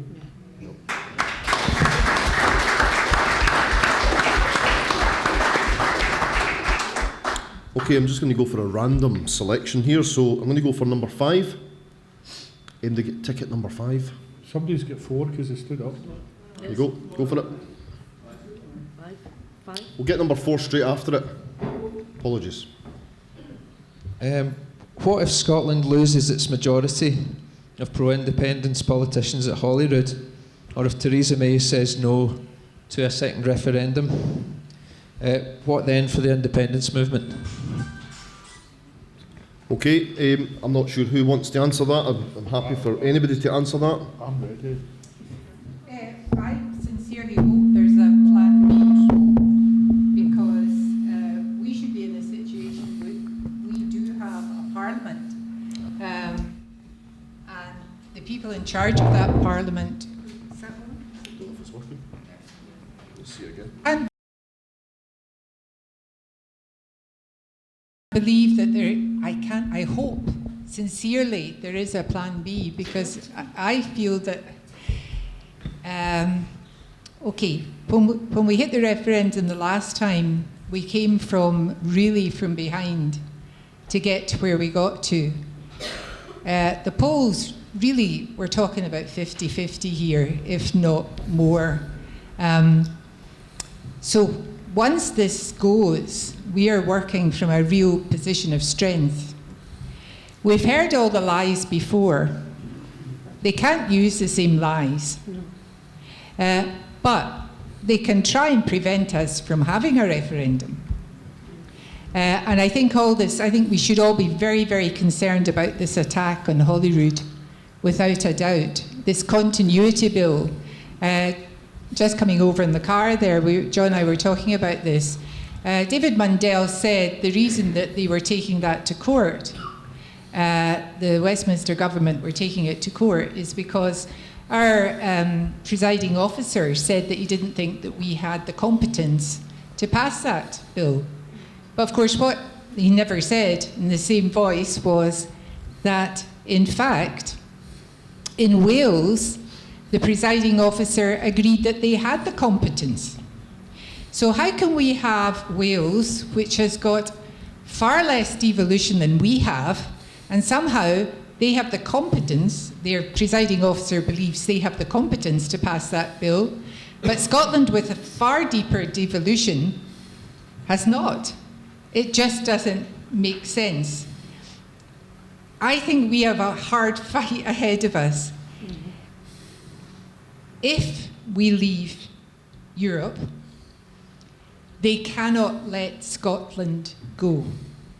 It's an even bigger issue than it was before, in my opinion. What are they going to do without all Scotland's resources? I mean, I don't know if you saw, there was a tweet recently about the Pentland Firth electricity. It's just coming online now.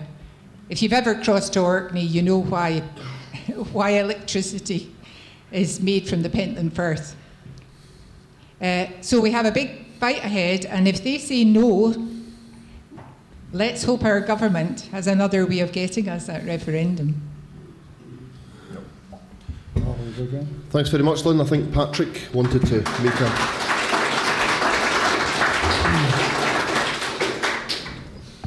I think I'll answer your question, but I won't answer your question because, to be honest, I'm a bit of a Puritan about this.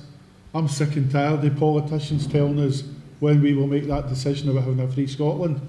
Ever since the last referendum, we've had Ruthless Ruth and our cronies telling us, shut up, shut up, shut up. I'm sure there's people in here tonight who are CND supporters who have spent 40 years being told to get back in your box and be quiet, and they've carried on that fight. I think we have to make it inevitable that there is a referendum and that the result is yes. I think it's extremely foolish to trust politicians of any political party to deliver independence for us. I think the only thing that will deliver that is the will of the people. And I don't think the establishment in any country wants independence, especially here in the UK. But I do believe we shouldn't trust politicians. It's incumbent on each and every one of us, every day in every way, to push the case for independence and put pressure on politicians to deliver what we, the people of Scotland, want, not an agenda that suits them and a timetable that suits them. It's up to us to force the issue.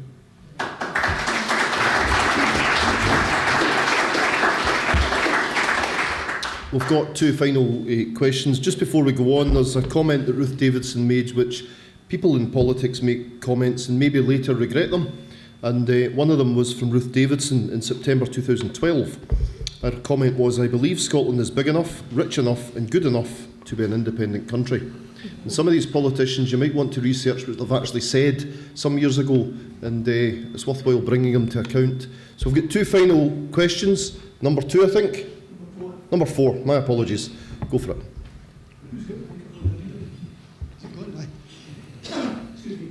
Dougie Malloy. What I want to ask, first of all, let me say I really enjoyed the shared vision that everybody in here's got. Right? I really enjoyed the shared vision that everybody in here had.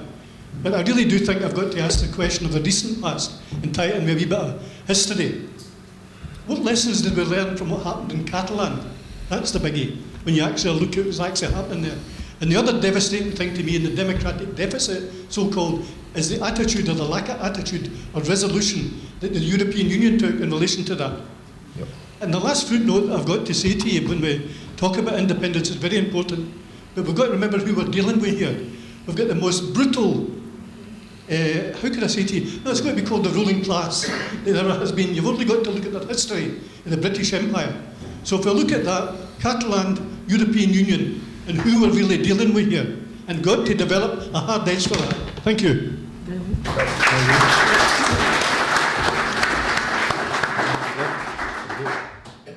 What a fantastic, lead on there from question number 5, because it is going to be hard. I mean, I agree with Patrick that it's that kind of grassroots movement that I was talking about, but take a hard line. What does a hard line look like on a Monday morning or a Tuesday afternoon?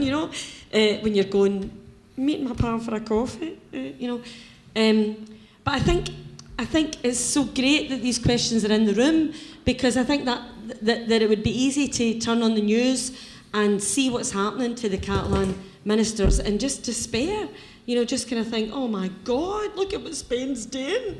And for it to put the fear of God in us, But I think the thing to do, and what's wonderful about these questions, is to just keep everything up in the air and keep talking, so that the communication is always in the street and always real and always alive, so that we can actually start building it. Like Lynn said, God hope there is actually a plan B that we can get behind, would be my preferred situation, but so that we can sort of say, right, look, and it is interesting, Lynn, you can look at it two ways. You can sort of say that Brexit's brought up this situation where we have leverage, where we're going, there's a chink in there, we can get in here and go, no, this is not what we voted for. But at the same time, I remember my sister who married a Malteser, and she's been in Malta for 40 odd years, and she just said to me, they will not let it happen. And I said, what are you talking about? They will not let... Who are the they that... She said, Libby, I'm telling you now, they will not let it happen. And Mary and I kind of fought about it that night. I was going, that's a really despondent, really kind of... So I suppose, what I'm trying to say is, let's look at each other, let's talk to each other, let's, keep each other buoyant. And I think it is that buoyancy that we need to say, we don't know what it looks like, this taking a hard line. We're not there yet. Let's not get worried and anxious and upset, but let's keep finding out what's going on, Also, I think that if you remember how bad it felt on the day after, it's often the place I go to, I want to go back to the way how good it felt watching that momentum rise. So So just picking up that energy and staying together and finding out, you know, do you like find to keep each other buoyant.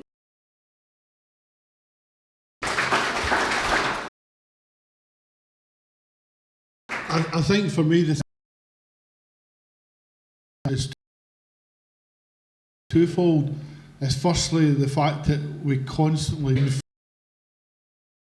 fed information collected, and the second thing for me is the way it, and it's not there every day in a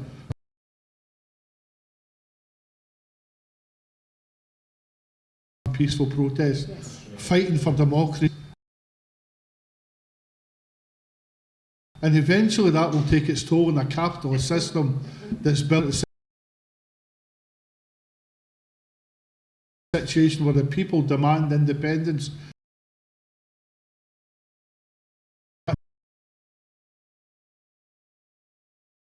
Mary Barber. There's all these people that have shown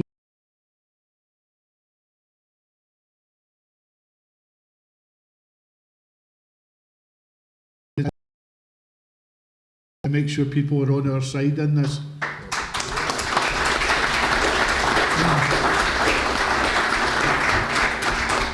I think we've probably got time for one more.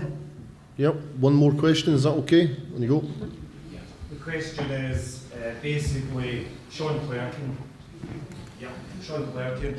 What I'm saying is that when we started out in the referendum campaign the last time round, when Alex Salmon was leading it as our First Minister, we started out with 23% support and we ended up with 45%.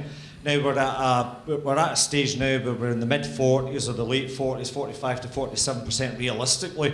We've only got to get that 2 to 3% to over the winning line. So I would be saying that the question I'm really asking here is, what do the panel think that, you know, basically the MP have got a triple mandate of their MPs and MSPs. Some of them tend to be careerists, collecting their salaries, they're part of the system. We've got a short road to go to get Scottish independence, but we've only got a limited window of opportunity. Within the next 12 months, we've got to have that second referendum, because if we go beyond that, we're going to lose years to come, and I'd like to know what you think about that.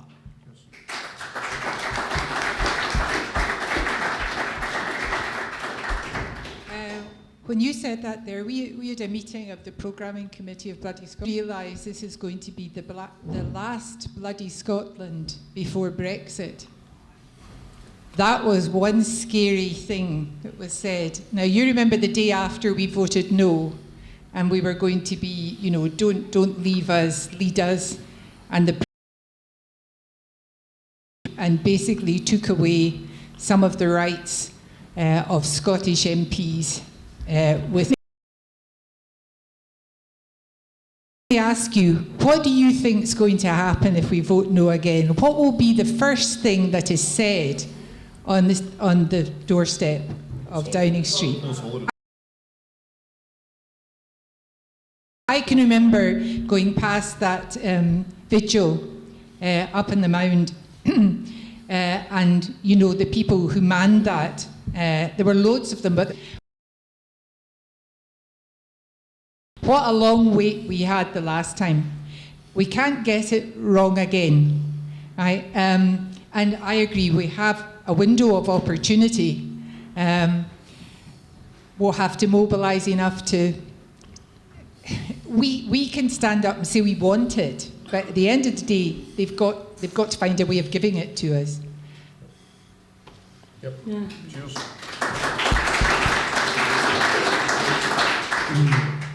I think that's a great question. I don't want to offend anyone in the room by stating how I feel about things. I honestly believe my desire for independence is stronger than the First Minister's. I remember during the referendum campaign, we had one of our famous meetings in Airdrie Shotts, and we were told, get out there and board up your windows because the establishment are going to try and stop us. And one of the members says, hold on a minute, we are now the establishment. And that is the case. We are now the establishment. We have government ministers sitting in great jobs and great positions. We've got Butte House occupied by the SNP. And I believe that their choosing of the timing of when to go for independence will be more about protecting their position than delivering for the people of Scotland. But I speak as an individual on that. It's up to you as a collective of the people of Scotland, in my view, to tell Nicola Sturgeon or any other politician, this is now the time when we want to vote on our future. We really need to get away from this trust Nicola nonsense. I don't trust any politician. I've been in enough company with enough of them to know that they're like the rest of us. They're fallible, they're human, they've got mortgages, they've got families to provide for, and there's always a little bit of self-interest there. The interest of Scotland and the people living in poverty, for me, overrides all of that. But it's got to be a decision by the people of Scotland to show their will for independence, that dictates the time of when we actually go for independence again. And if we don't get independence this time, I'll do what all the SND people do. I'll keep on campaigning for it, because it's the right thing to do. It's the only thing to do, no matter how long it goes on. We all need to keep that fight going.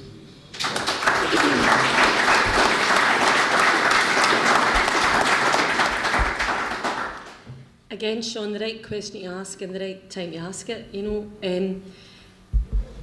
I think we're all understanding across the board that the way that things are going in the best way that they ought to go is not top down, but whether it be factory workers deciding how to fix problems in the factory floor. It used to be the high Hegians, that would go do it this way. Now we know basically that the folk that are at the basically the front line are the ones that know the best. So Scotland not being independent is affecting where our Wains go to school and what education they're getting, and so we're right at the edge of whether it matters or not.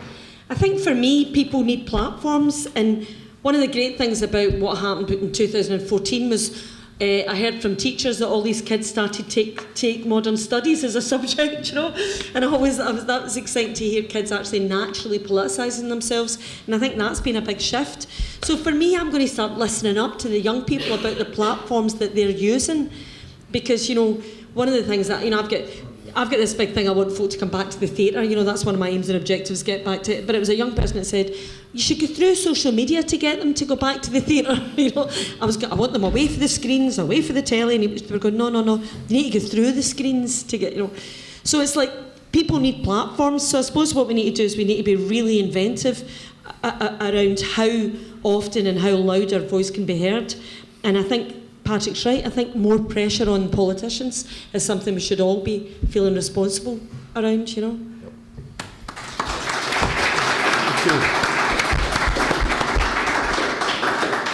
So I think we're wrapping up now, folks. So there's two things I want to say. First of all, thank you very much to everybody. It's been fantastic. Thank you for turning up. And the second final thing is, on your way out the door, there's two small bits of donation that would be, worthwhile. One is the green bin right on the corner of that table, and the other one is up the back left. If you want any Yes memorabilia, we've got some fantastic stuff available up the top left. Some of it's just been wrapped up, but some might be still available. So the final word is, thank you very much. Thanks for turning up.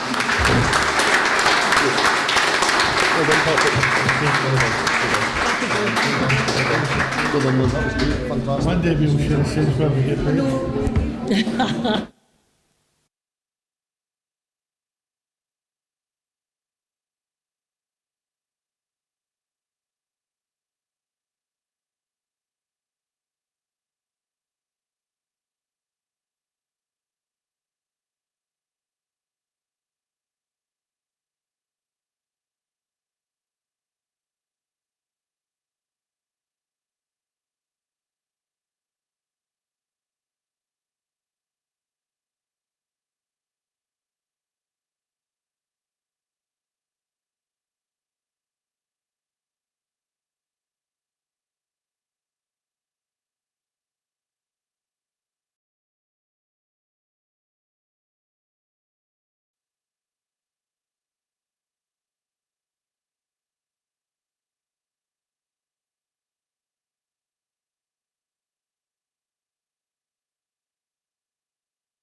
Okay, so righty.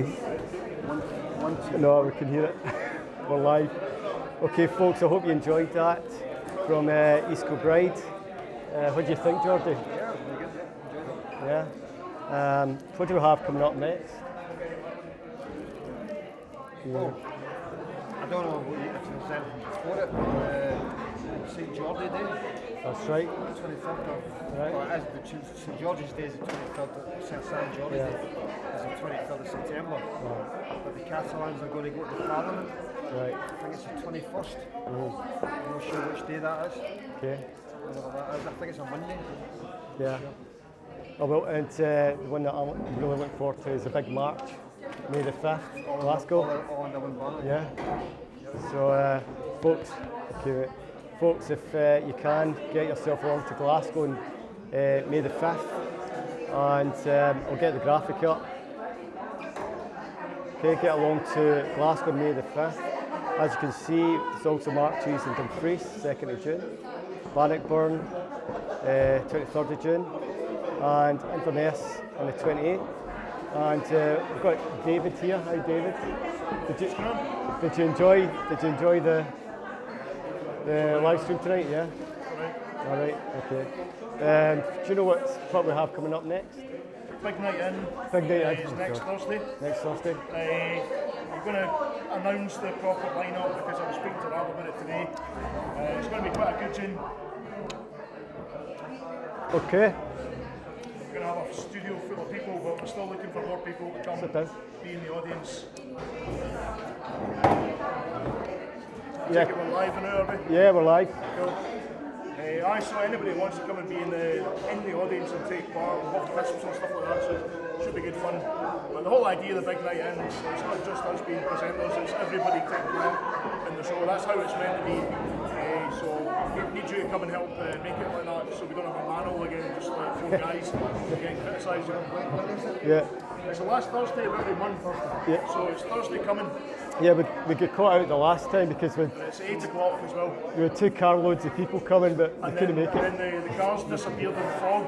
Yeah. They never made it to the studio. So we had one brave soul came along. She was, She did a great job. A week on Thursday.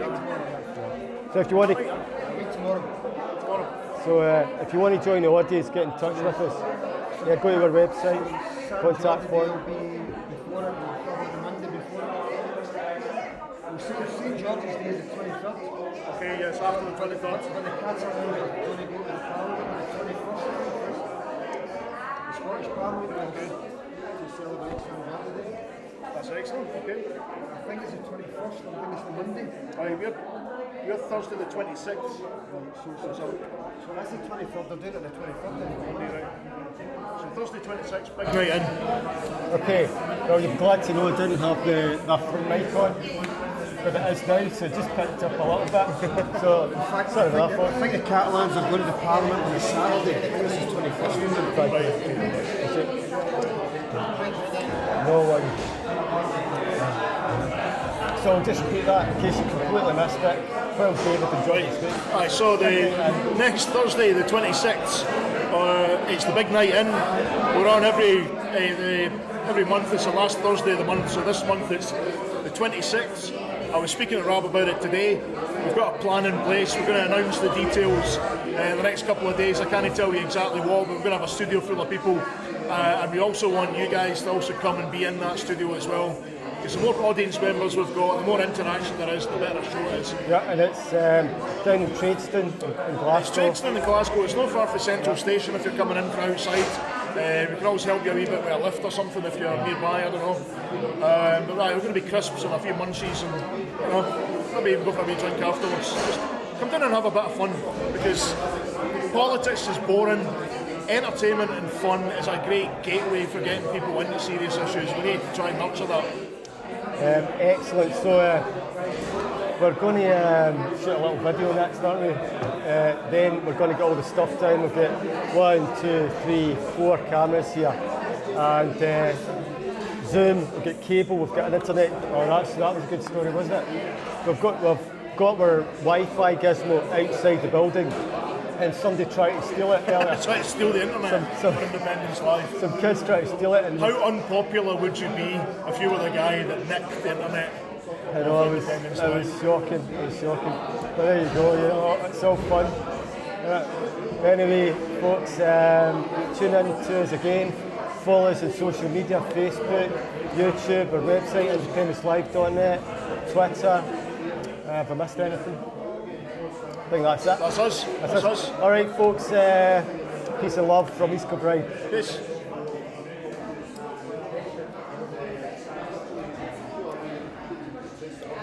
Twice it happened to me. You guys got a website. Go tell us what your website is.